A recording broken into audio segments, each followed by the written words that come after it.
Hello दोस्तों, स्वागत है आप सभी का एक बार फिर से आपके अपने YouTube channel compete your self YouTube channel पर। दोस्तों, मेरा नाम है अभिषेक और मुझे पिछले 3 सालों का एक्सपीरियंस है जीके सेक्शन को पढ़ाने का। दोस्तों, मैं एसएससी को पिछले 3 सालों से पढ़ा रहा हूँ। पहले मैं ऑफलाइन पढ़ाया करता था, अब मैं ऑनलाइन भी पढ़ाने लग गया हूँ।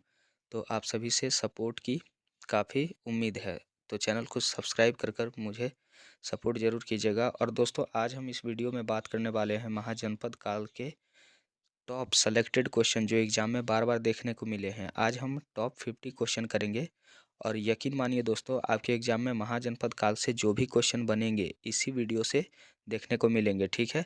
तो एसएससी जीडी की इस क्लास में आज हम डे 5 की बात करने वाले हैं। दोस्तों, इससे पहले भी 4 क्लासेस हो चुके हैं, उस क्लासेस को आप ज़रूर देख लीजिएगा। और एसएससी जीडी में हमारा टारगेट है जीके में 38-40 में से 38 मार्क्स लाने का, ठीक है। तो चलिए वीडियो में आगे बढ़ते हैं अपने फर्स्ट क्वेश्चन पे। और फर्स्ट क्वेश्चन है, देखिए क्या है फर्स्ट क्वेश्चन हमारा। सूची 1 को सूची 2 से सुमेलित कीजिए। तो देखिए यहाँ पे क्या दिया है, सूची 1 में महाजनपद काल दिया हुआ है और यहाँ पे उनकी राजधानियाँ दी गई हैं, ठीक है। तो इसे देखिए मिलान करते हैं। देखिए यहाँ पे महाजनपद में दिया हुआ है गांधार, सुरसेन, वत्स, कौशल, और इधर राजधानी में मथुरा, कौशाम्बी, श्रावस्ती, तक्षशिला। तो देखिए इसका करेक्ट आंसर हो जाएगा ऑप्शन नंबर ए, यानी ए का जो मेल है वो 4 नंबर से होगा, यानी गांधार की राजधानी तक्षशिला थी, ठीक है। और बी का मिलान जो है वो 1 से हो जाएगा, सूरसेन की राजधानी मथुरा थी, ठीक है। और सी का जो है वत्स का जो है वो 2 से हो जाएगा, कौशाम्बी हो जाएगा, ठीक है। और वहीं डी का जो है वो 3 नंबर से हो जाएगा, कौशल का श्रावस्ती से हो जाएगा, ठीक है। चलिए नेक्स्ट क्वेश्चन यानी क्वेश्चन सॉरी क्वेश्चन नंबर 2 पे बढ़ते हैं। हर्यक वंश के किस शासक को, देखिए हर्यक वंश के किस शासक को कुनिक कहा जाता था, ठीक है। यानी हर्यक वंश के किस शासक को कुनिक के नाम से भी जाना जाता था। तो इसका करेक्ट आंसर हो जाएगा अजात शत्रु, ठीक है। अजात शत्रु इसका करेक्ट आंसर है। चलिए दोस्तों नेक्स्ट क्वेश्चन पे बढ़ते हैं। नेक्स्ट क्वेश्चन है हमारा, किस शासक ने गंगा एवं सोन नदी के संगम पर पाटलिपुत्र नामक नगर की स्थापना की। तो ये उदयन ने की थी, ठीक है। एक बार फिर से देखिए, किस शासक ने गंगा एवं सोन नदियों के संगम पर पाटलिपुत्र नगर की स्थापना की थी। तो ये उदयन ने की थी, ठीक है। ये भी क्वेश्चन काफ़ी इम्पोर्टेंट है।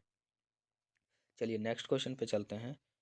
शिशुनाग वंश का वह कौन सा शासक था जिसके समय में वैशाली में द्वितीय बौद्ध संगीति का आयोजन किया गया, उसे काकवर्ण के नाम से भी जाना जाता है। तो ये काला शोक हो जाएगा इसका राइट आंसर, ठीक है। देखिए शिशुनाग वंश के ये एक राजा थे काला शोक, इन्हीं की ही अध्यक्षता में बौद्ध की द्वितीय संगीति का आयोजन हुआ था, ठीक है। चलिए नेक्स्ट क्वेश्चन पे बढ़ते हैं। नेक्स्ट क्वेश्चन है दोस्तों हमारा, 323 ईसा पूर्व में सिकंदर महान की मृत्यु हुई थी। तो सिकंदर महान की मृत्यु बेबीलोन में हुई थी, ठीक है, 323 ईसा पूर्व। चलिए नेक्स्ट क्वेश्चन पे चलते हैं। सिकंदर महान एवं पोरस की सेनाओं के निम्नलिखित में से किस नदियों के आमने सामने तटों पर पड़ाव था। तो ये झेलम नदी के किनारे में पड़ाव था, ठीक है। झेलम नदी के आमने सामने इन दोनों सेनाओं का पड़ाव था, ठीक है। नेक्स्ट क्वेश्चन पे बढ़ते हैं। चलिए नेक्स्ट क्वेश्चन पे बढ़ते हैं दोस्तों। नेक्स्ट क्वेश्चन है, पाली ग्रंथों में गांव के मुखिया को क्या कहा जाता था। तो गांव के मुखिया को भोजक या ग्राम भोजक कहा जाता था, ठीक है, पाली ग्रंथ में। ओके, नेक्स्ट क्वेश्चन पे चलते हैं। नेक्स्ट क्वेश्चन है हमारा, उज्जैन का प्राचीन नाम था। तो अवंतिका था उज्जैन का प्राचीन नाम। ओके, नेक्स्ट क्वेश्चन है, नेक्स्ट क्वेश्चन, नंद वंश का संस्थापक कौन था। तो महापद्मानंद थे, ठीक है, नंदवंश के संस्थापक। नेक्स्ट क्वेश्चन, ग्रीक यूनानी लेखकों द्वारा किसे अग्रमीज कहा गया है। तो ये धनानंद को कहा गया है, ठीक है। प्राचीन भारत में पहला विदेशी आक्रमण किसके द्वारा किया गया था। तो ईरानियों द्वारा प्राचीन भारत में पहली आक्रमण की गई थी, ठीक है। चलिए नेक्स्ट क्वेश्चन देखते हैं। नेक्स्ट क्वेश्चन है, प्राचीन भारत में दूसरा विदेशी आक्रमण एवं पहला यूरोपीय आक्रमण किसके द्वारा किया गया। तो ये इसका यूनानियों द्वारा हो जाएगा राइट आंसर। ठीक है, चलिए नेक्स्ट क्वेश्चन पे, क्वेश्चन नंबर 14 पे बढ़ते हैं।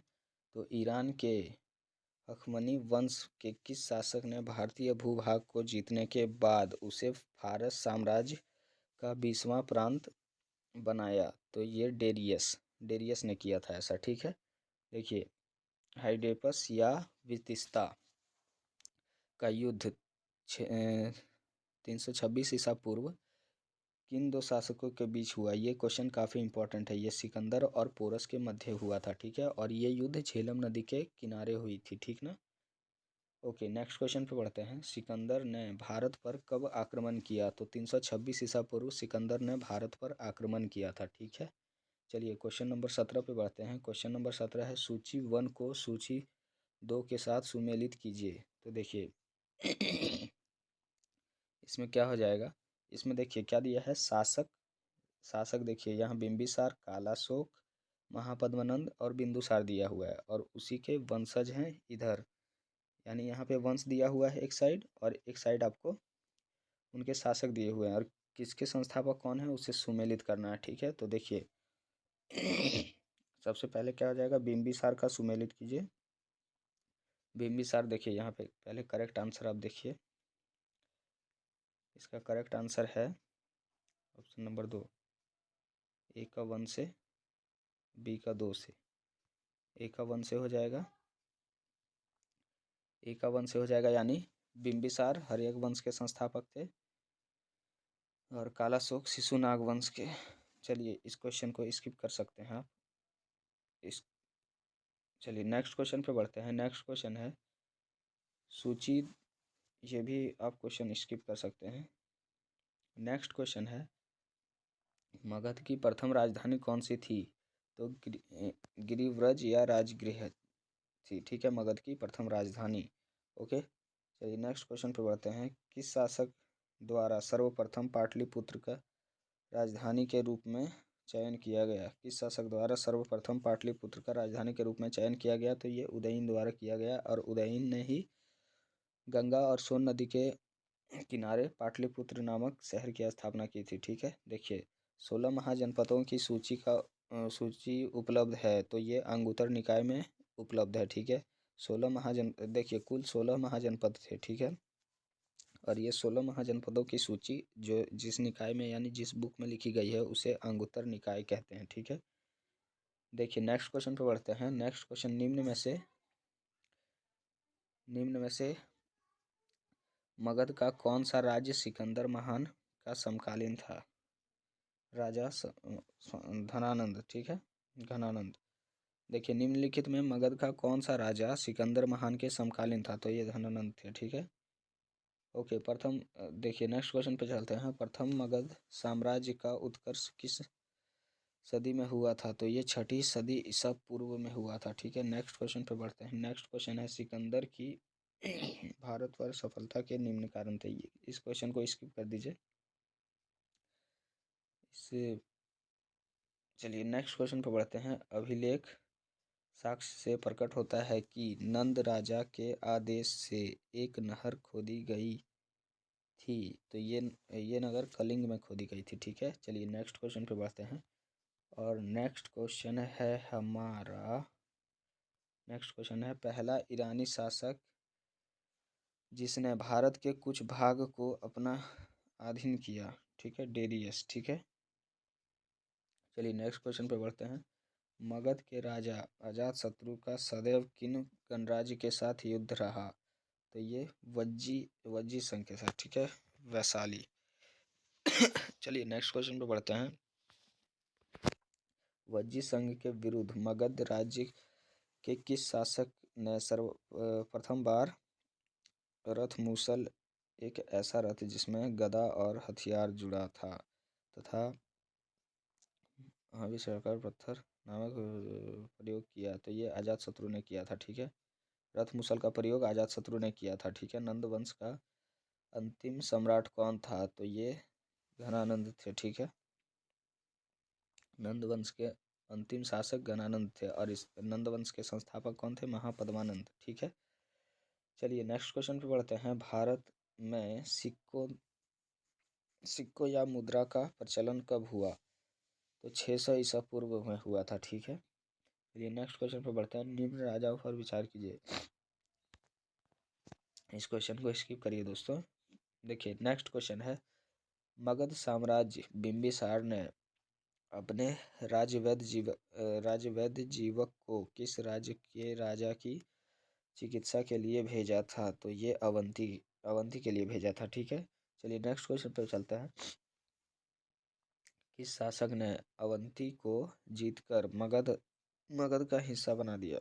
तो ये शिशुनाग ने बना दिया। ठीक है, अवंती को जीतकर मगध का हिस्सा बना दिया था शिशुनाग ने। ठीक है, चलिए किस मगध सम्राट ने अंग का विलय अपने राज्य में किया था? तो ये बिंबिसार ने किया था। ओके, नेक्स्ट क्वेश्चन, शिशुनाग ने किस राज्य का विलय मगध साम्राज्य में नहीं किया था? तो काशी का विलय नहीं किया था। ठीक है, बाकी सब का विलय किया था। देखिए, काशी और लिच्छवी का विलय मगध साम्राज्य में किसने किया था? तो अजातशत्रु ने किया था। ठीक है, चलिए नेक्स्ट क्वेश्चन पर बढ़ते हैं।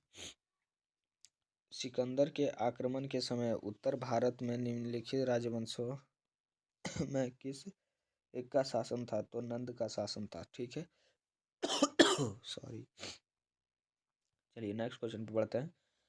निम्नलिखित में से कौन सा एक ईसा पूर्व 6ठी सदी में प्रारंभ में भारत का सर्वाधिक शक्तिशाली नगर था? तो मगध सबसे सर्वाधिक शक्तिशाली था। ठीक है, चलिए नेक्स्ट क्वेश्चन पर बढ़ते हैं।